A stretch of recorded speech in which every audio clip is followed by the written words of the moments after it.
Praise to the lord. ఈరోజు దేవుడు మనకిచ్చినటువంటి వాగ్దానం ఏంటంటే ఆదికాండము 20వ అధ్యాయము 6వ వచనం. నీవు నాకు విరోధముగా పాపము చేయకుండా నేను నిన్ను అడ్డగించి తిని. ఆమేన్.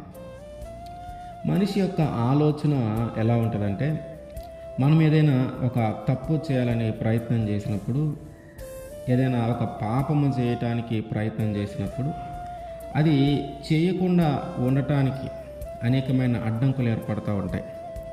ఆ అడ్డంకుల ద్వారా మనం ఆ తప్పు చేయకుండా ఆగిపోతాం. అయితే మనం అనుకుంటున్నాం, అరే ఇది చేయలేకపోయానే, ఇది జరిగించలేకపోయానే అని కొన్నిసార్లు మనం ఫీల్ అవుతాం, కొన్నిసార్లు బాధ కూడా పడుతూ ఉంటాం. అయితే మనం గ్రహించాల్సిన విషయం ఏంటంటే, కొన్నిసార్లు దేవుడే మనల్ని అడ్డుకుంటాడు. ఆ పాపము జరిగించకుండా, ఆ తప్పు మన ద్వారా జరగకుండా దేవుడే మనల్ని అడ్డుకుంటాడు. ఆ పాపంలో మనం పడిపోకుండా, ఆ మలినము మనకు అంటకుండా, ఆ దోషాలు మన మీదకి రాకుండా, ఆ శాపము మన మీదకి రాకుండా ఉండటానికి దేవుడే మనల్ని అడ్డుకుంటాడు. అబీమెలెకు గెరారుకు రాజుగా ఉన్నప్పుడు అబ్రహాము గారు, శారా గారు ఆ దేశంలోకి వెళ్ళి కొంతకాలం నివసించారు. ఆ నివసించినప్పుడు ఆమెని అంటే శారా గారిని అబీమెలెకు తన రాజనగర్లోనికి తీసుకొని వెళ్ళటం జరిగింది. అయితే ఆమె మీద కనీసం చెయ్యి కూడా వేయనివ్వకుండా దేవుడే అబీమెలెకుని పాపము చేయకుండా అడ్డుకున్నాడు. అయితే అబీమెలెకు కూడా దాదాపుగా నీతిగా ప్రవర్తించినట్టే. ఎందుకంటే వాళ్ళ అన్న చెల్లి అని అట్లా మాట్లాడారు కాబట్టి ఆయన కూడా నీతిగా ప్రవర్తించినట్టే. అందుకని దేవుడు అన్నా, నువ్వు యథార్థంగా ప్రవర్తించావు, కరెక్టే.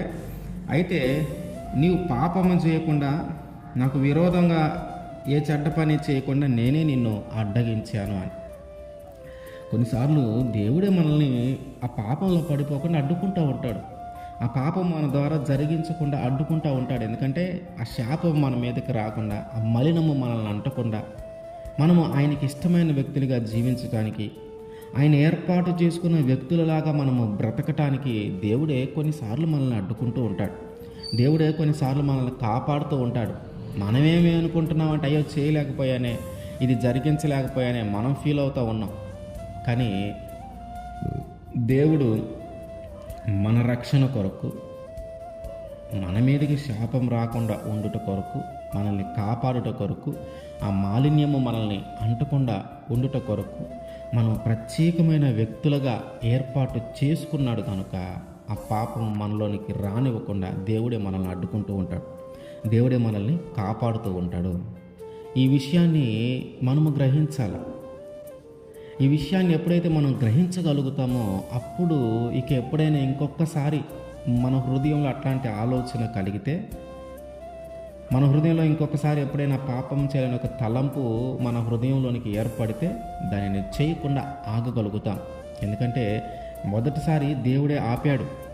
ఇప్పుడు మనకు తెలియజేస్తూ ఉన్నాడు, నువ్వు పాపం చేయకుండా అడ్డుకుంది నేనే, నువ్వు ఆ మాలిన్యంలో పడిపోకుండా అడ్డుకుంది నేనే అని ఇప్పుడు మనకు తెలియజేస్తూ ఉన్నాడు.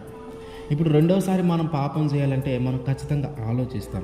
రెండోసారి మనకు ఆ తలంపు వచ్చింది అంటే, దేవుడు నన్ను ఇంత ప్రత్యేకంగా ఏర్పాటు చేసుకున్నాడు, దేవుడు నన్ను ఇంత ప్రత్యేకంగా మార్చుకుంటూ వచ్చాడు, దేవుడు ఏదైనా తప్పు చేయడానికి వెళ్ళినా నా ద్వారా ఆ పాపము జరిగించకుండా దేవుడు చక్కగా నన్ను కాపాడుకుంటూ వచ్చాడు అని చెప్పి మనం ఆలోచించి రెండోసారి అట్లాంటి ఆ మార్గంలోనికి వెళ్ళకుండా మనము చక్కని మార్గంలో నడవగలుగుతాం. మనం ఆ విషయాన్ని గ్రహించాలి. దేవుడే మనల్ని కాపాడుతూ ఉన్నాడు.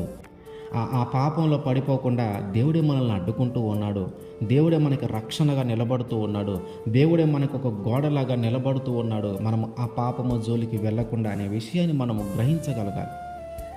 ఆయన తెలియజేస్తూ ఉన్నటువంటి మాట ఏంటంటే, నీవు పాపము చేయకుండా అడ్డుకుంటుంది నేనే, ఆ మాలిన్యంలో పడిపోకుండా అడ్డుకుంటుంది నేనే. ఆ విషయాన్ని మనము గ్రహించాలి.